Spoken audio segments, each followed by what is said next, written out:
to also go across to Dr. Joseph, who's joining us live from Florida. And a very important statement. I was speaking with Jyotsna Sharma. She used a word there. She said, very strong message. PM Modi has sent very strong messages.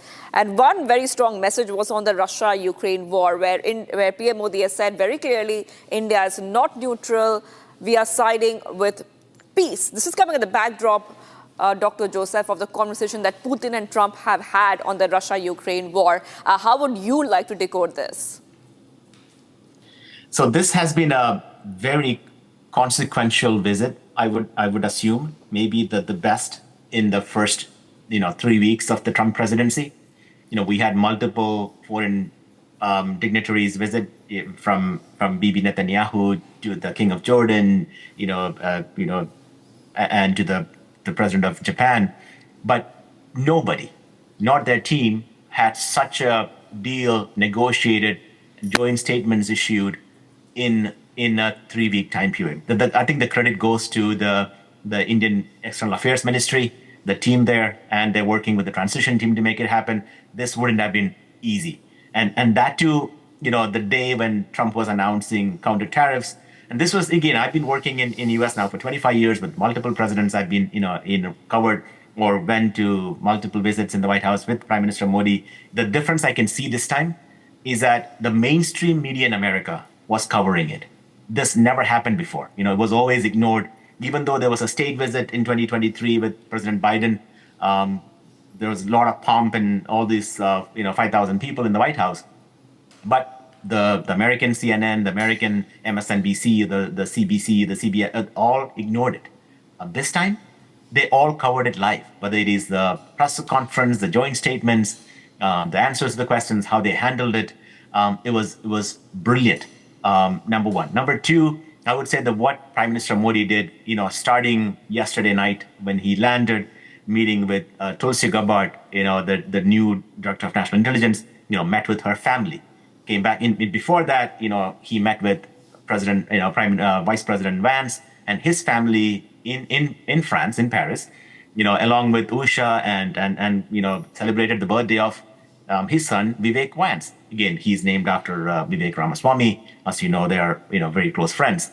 And then on with DNI and also with Elon Musk with his family. So this is not just a transactional meeting. They come in. People are expecting that, Modi's going to come in, Prime Minister Modi's going to come in and he's going to negotiate on some tariffs. They're going to reduce, 10% here and there.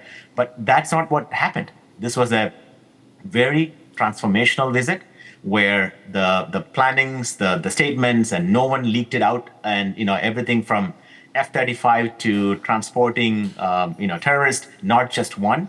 But, imagine if I were to be a Khalistanis terrorist. First of all, my funding is gone because there is a military presence in Mexican border.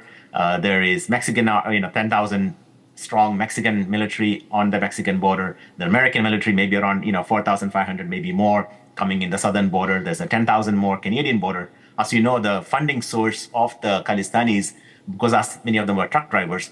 They were, transporting parts from Mexico, to Canada, and I have clear information that many of the trucks contain more than just parts, and that was funding their operations and lobbying efforts, giving politicians in Canada and USA, and that's going to stop. And clearly said that Prime Minister requested, extradition of people who were hurting Indian diplomats, which clearly shows it's another, six for justice people, and also terrorists. So I would assume there's more cooperation on intelligence.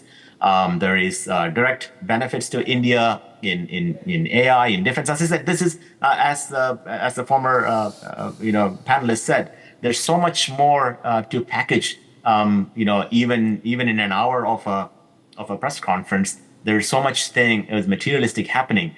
So it's going to be a win-win. I'm really proud. I think it's a very happy day for India. In the case of the illegal immigrants who are being transported, I think there is a misconception in India that America did that to embarrass or to show something. This wasn't embarrassment. This is protocol in America. Again, was purely budgetary reasons. As you know, Trump, with the new immigration budget, Homeland Security budget, hasn't been approved yet. Appropriations hasn't been done yet. So he has no immigration budget per se to do all these extraditions and deportations. So he used military budget. So that's why he used military plane. When using military plane, which has like a C-17 Globetrotter, I'm a former American Navy doctor. These planes only fly 2,000, 2,400 nautical miles without refueling. And you cannot go park at a regular international airport to refuel an American military plane. So you have to go through multiple American military air bases to get it across. And then these planes come with force protection, means they have guns on board. There are soldiers with machine guns who are on, and you can't have people loose in the plane. There's no seats on it. So you have to have them shackled up. Otherwise, someone taking one machine gun and creating havoc. So even though it's not intentional, there is no other way around it unless India want to send in planes and bring them back themselves. So that's talking about 60, 70 planefuls of people, even the people in the detention camps right now, 18,000 as we say. And so my advice to them, buy your own ticket. If you are an illegal alien in America at this time, family members, buy a $900 flight ticket from Air India or $400, whatever it might be, or subsidize it, and then do self-deport. That means you're not then bound by the restrictions of being deported. You are eligible to apply for visa again. But if you get officially deported from US, you are barred from reapplying for the multiple years afterwards. So I think overall, it's a great success. Well done. Congratulations to Prime Minister and his team. It was a masterclass in how to handle. I'm really proud.